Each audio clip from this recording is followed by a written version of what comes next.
Hello students, additional exercises on chapter number 1 का part 1 का video हमने ऑलरेडी देख लिया है, जहां पे हमने एडिशन, सब्सट्रैक्शन, मल्टीप्लिकेशन और डिवीजन के कुछ एडिशनल एक्सरसाइजेज देखे। उनका सोल्यूशन कैसे निकालना है ये भी हमने देखा। तो मैं आशा करता हूं कि जितने भी क्वेश्चंस वहां पे दिए हुए हैं आपने सॉल्व कर लिया है और आपको कोई भी परेशानी नहीं हुई है। आज हम करेंगे पार्ट 2, जहां पे हम दो टॉपिक्स को डील करेंगे।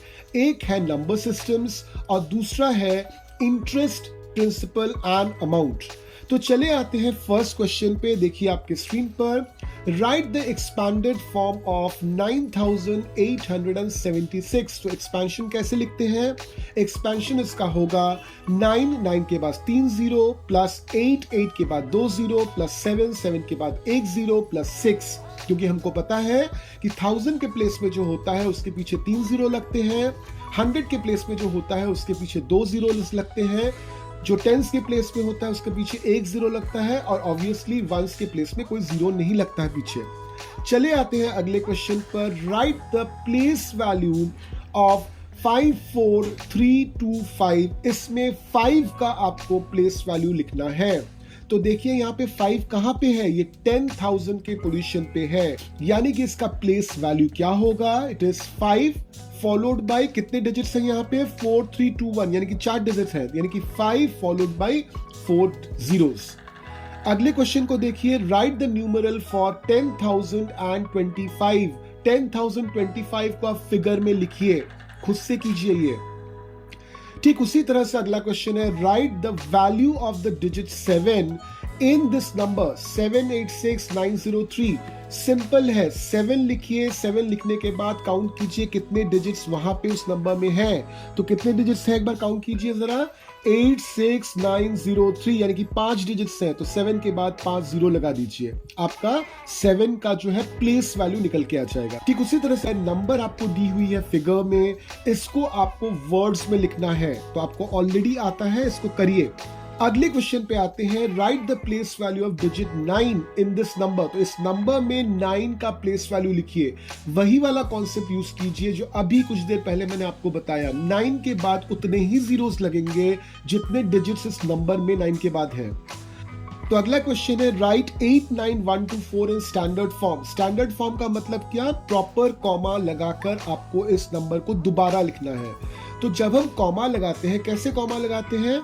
100 के बाईं तरफ, 100 का जो प्लेस होता है उसके बाईं तरफ एक कॉमा लगता है। तो यहां पे मैंने कॉमा लगाया तो मेरा नंबर क्या बना? 89,124।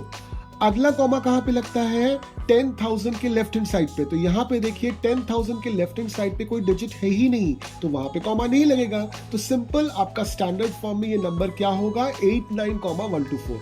ठीक है। अगला है, what is the value of digit 6 in this number. तो इस नंबर में 6 का प्लेस वैल्यू आप कैसे निकालोगे? वही वाला कॉन्सेप्ट है प्लेस वैल्यू का जो कुछ देर पहले मैंने आपको बताया। अगला क्वेश्चन है, right the word form of 4567890। तो कैसे सॉल्व करेंगे इसको? पहले प्रॉपर जगह पे कॉमा लगाइए। कॉमा लगाने के बाद आपको पता चल जाएगा कि कौन से डिजिट्स जो है वो लाख के पोजीशन पे है, कौन से थाउजेंड्स के पोजीशन में, 100 के पोजीशन में है। तो ये आपको एक बार पता लग जाता है, तो उस हिसाब से इस पूरे नंबर को आप वर्ड्स में लिख लीजिए। अब चले आते हैं अगले सेट ऑफ क्वेश्चंस में, जो बेसिकली अमाउंट, प्रिंसिपल और इंटरेस्ट को लेके डील करता है। तो देखिए question, Ravi borrowed ₹1000 from his friend and promise to pay back ₹1200 after 1 year. How much interest did Ravi pay? तो कैसे निकालते हैं इंटरेस्ट? जो अमाउंट दी हुई है उसमें से आप प्रिंसिपल को माइनस कर दीजिए। प्रिंसिपल क्या होता है? The amount Ravi has borrowed from his friend. तो यहां पे प्रिंसिपल क्या है? It is 1000। What is the amount? Ravi ने जो पैसा वापस किया अपने फ्रेंड को, दैट इज 1200। तो आपको प्रिंसिपल पता है, आपको अमाउंट पता है, आपको साथ में ये भी पता है कि इंटरेस्ट कैसे निकालते हैं।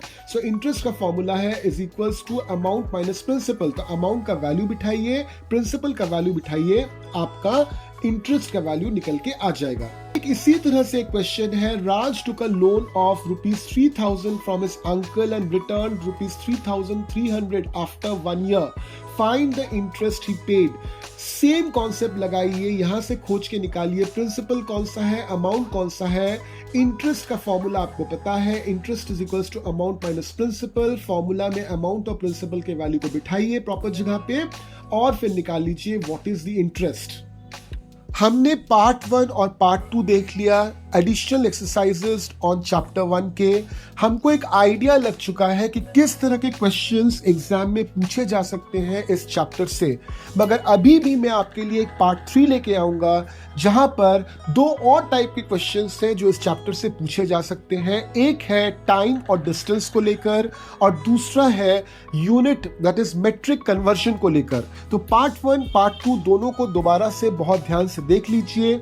जो क्वेश्चंस वहां पे दिए हुए हैं हर एक क्वेश्चन को आप सॉल्व कीजिए। मैंने किसी भी क्वेश्चन का सलूशन आपको नहीं बताया है, बल्कि मैंने बताया है कि आप उस क्वेश्चंस को कैसे सॉल्व कर सकते हैं। मैंने प्रोसेस आपको बता दिया है। तो क्वेश्चंस को खुद से सॉल्व कीजिए, आंसर्स निकालिए। अगर आपको कोई भी डाउट होता है तो आप मुझे व्हाट्सएप कर सकते हो या मेल कर सकते हो। मेरा mail ID and WhatsApp number already इस वीडियो के डिस्क्रिप्शन में दिया हुआ है। अपने दोस्तों के साथ भी ये वीडियो शेयर कीजिए और चैनल को सब्सक्राइब करना बिल्कुल मत भूलिए। तो फिर मिलते हैं अगले सेशन में। Till then keep learning.